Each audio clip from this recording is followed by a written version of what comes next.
जन्मदिनाचं औचित्य साधून कोणी स्नेहभोजन, कोणी सामाजिक कार्य म्हणून विविध आरोग्य शिबिराचं आयोजन करतात, तर कोणी देवदर्शनाला जातात. पण पन्हाळा तालुक्यातील बहिरेवाडी येथील ग्रंथमित्र बाबासाहेब कावळे यांनी वाचन संस्कृतीचं जतन व्हावं म्हणून आपल्या स्नेही मित्रांना एक पुस्तक त्यांच्याच संबंधितांना प्रदान करण्याचं आवाहन केलं आणि चक्क त्यांच्या आवाहनाला प्रतिसाद देत 719 जणांनी पुस्तकांचं दान केलं.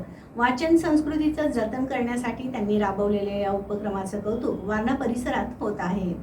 पन्हाळा तालुक्यातील बहिरेवाडी येथील ग्रंथमित्र बाबासाहेब कावळे यांचा 54वा जन्मदिन नुकताच पार पडला.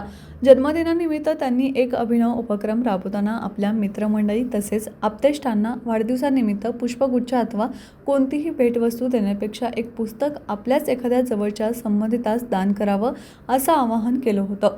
या त्यांच्या आवाहनाला प्रतिसाद देत त्यांच्या संबंधित लोकांनी 719 पुस्तकांचं दान केलं.